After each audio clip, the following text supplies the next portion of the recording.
Good morning, it's David Weegenaar here. It's the 19th of March 2017, Sunday morning at 7:40 a.m-ish in Christchurch, New Zealand. Now this is a game I'm very pleased with the way I played. I played this game on the 17th of March, 5-minute game, and so here we have it. And so I'm white.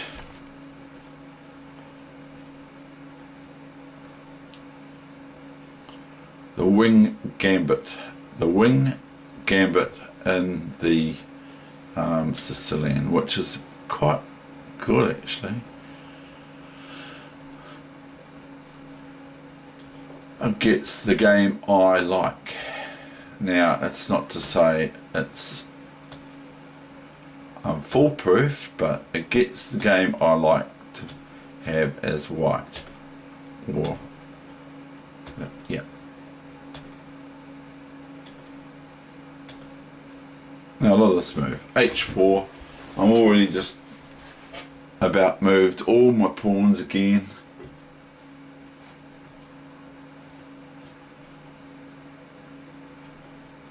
Queen out here just to hassle the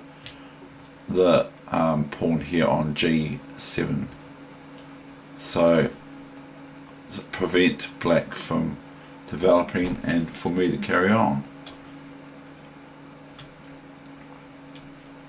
I'm almost ignoring what's on the queen side, but I have to take notice of that knight moving there, attacking my bishop just before. So just a few moments ago in history I had to watch that. Now I have to watch this as well on the queen side, and now I just go crazy on F5. Black defends on here, and remember this is a 5-minute game. This is I think it's a bit better than the other types of games like the 3-minute games and that 3 minutes and 2 seconds increments.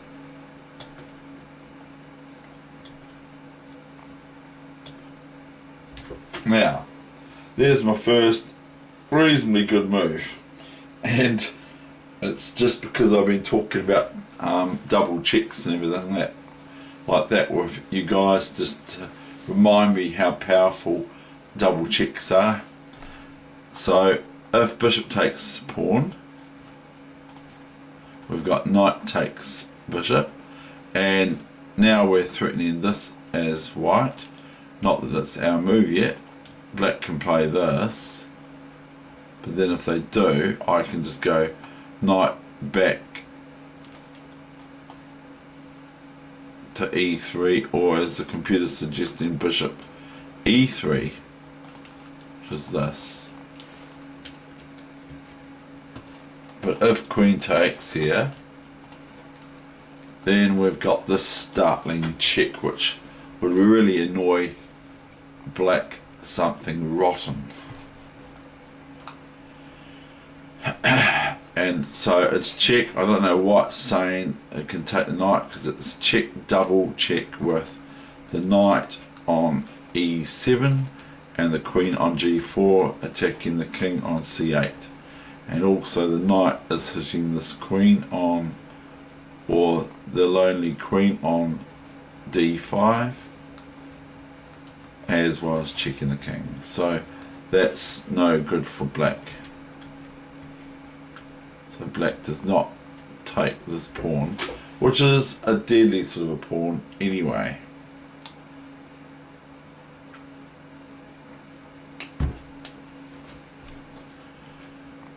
So that's what black plays, as bishop E7. Now I keep onwards and upwards, as they say. E6, and I've got, if these pawns all take and queen goes here, I've got my queen G2 threat of mate covered with my knight and my queen on here, and meanwhile there's other stuff going on the other side of the board. So here black could play queen D2, I wouldn't suggest it. So black can play this, but I wouldn't suggest it.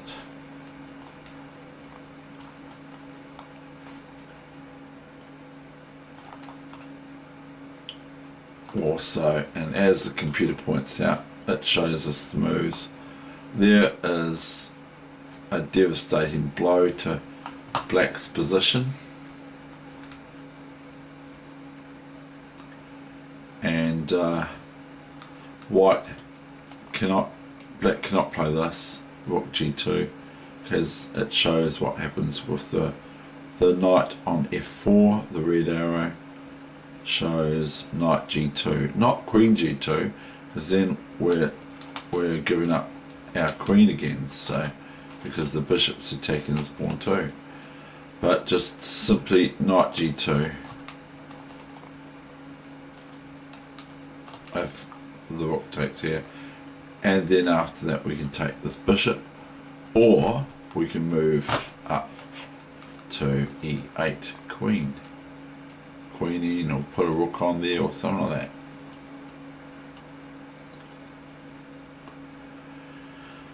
that. But that's very nice for white, that variation is.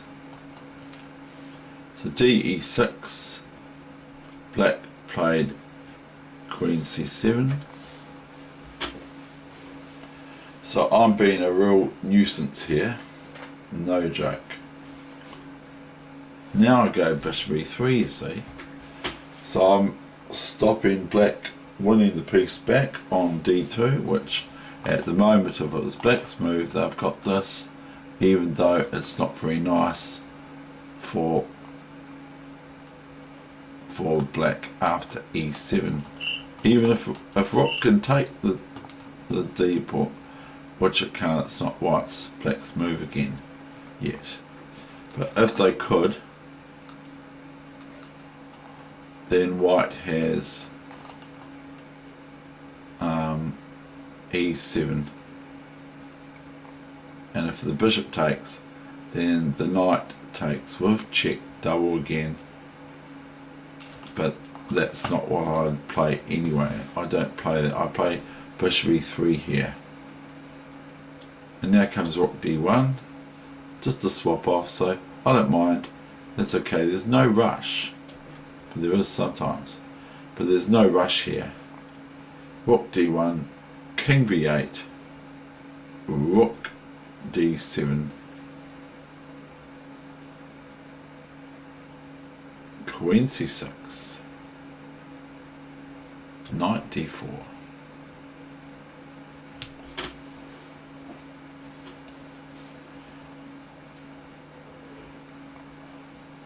And now if the knight takes on d4, the black knight on b3 takes on d4, then I just take bishop takes. And I'm threatening a few things in this position.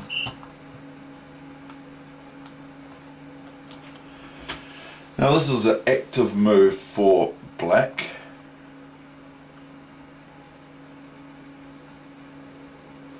It's obviously attacking my bishop on e3, black. And so go back here. Knight d4, bishop d4. Now comes bishop a3, check, bishop a3, and I go knight d5, check, discover with the queen, and the black, the computer's saying queen here. It's about the best move, but it's not what black played. King a8, and then the knight jumps into b6, check. And a lot of people would say, well, the game's over, get real, the game's ridiculous, it's over a long time ago. But here we've got what's called in chess as a battery. is that if black is met with this, if black plays king a7, I can go knight c4, check again, and it's no good to take this bishop with the queen because it loses major material, because that's checking the king at the moment, and to try and win this as well, but it's no good because white's just going to be so much off at the end, because we can just go here, here, here, and that's the thing. Okay, so that's not going to be any good. So if king a7, knight c4, check, king is here the only move, except for bishop c5 is also a move, but that's no good because the red arrow line shows bishop c5, so that's no good. So the king can go back here. Now white could just take this bishop now. Okay, white can just take this bishop now, but here they can go here now. King here is forced, knight here, check, very similar to the other line. King here, knight here, so I can be, I can be really painful to black. Okay, then I got this move, and I can repeat this again. So this is what I mean by a battery, you see. This is the only move, and why is it say that? Okay, right, we've got this. I want to just show this first. Check, king here, check, king here, check, king here. Now can you see the move that the computer's showing is there, and you think, oh what, you can't do that, you give the queen up, you get the rook takes the queen. So you can go quick, and you can actually end up as white being threatened with checkmate on g2, you see, because the computer's saying to go queen b8, which maybe my opponent saw all that analysis. So we go here, see, and that the queen is defended by the knight on a6, so the king can't take it. See, the king can't take it. The bishop can't take the knight first and then the queen, but the rook can take it. And now what? See, the computer's showing you the nice, almost Philodorus smothered mate. And that's pretty cool, eh? It's pretty cool to be able, if you can play that sort of,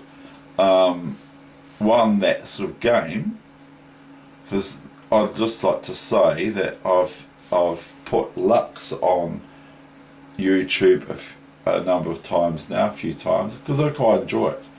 But I watched the experts playing the level that I've just got up to, level 1310 in Luxor, and I've just, they just blitz it, they just crush it. So, but I think that it's people like to see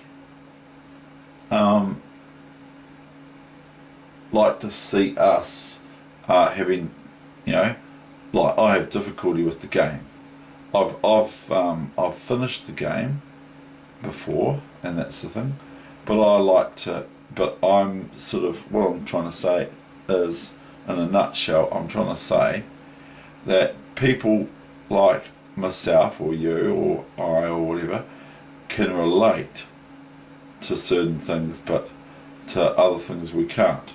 So if we can relate to losing something, then we relate to it. But if we're not, I'm just waffling now. If we can't relate to it because it's so good, like that those guys play it like, or women also play it like, if we can't play like that, we can't relate to it. It's like if I start singing, you might relate to it because I might be told I can't sing very well. I'm not saying you can't sing very well, but I'm just saying I get told I can't sing very well. So anyway, I am starting to waffle. I wasn't going to waffle. All I was going to say is that I've looked at YouTube in light of the people on there that play Luxor, and they just wipe it away. They just make it look so easy. That's all. So that's the end of the session today. So that's the session for 19th of March 2017. Thank you very much. David Weegenaar here. I hope you enjoyed that game. I did. I thought I was pleased with the way I played that game.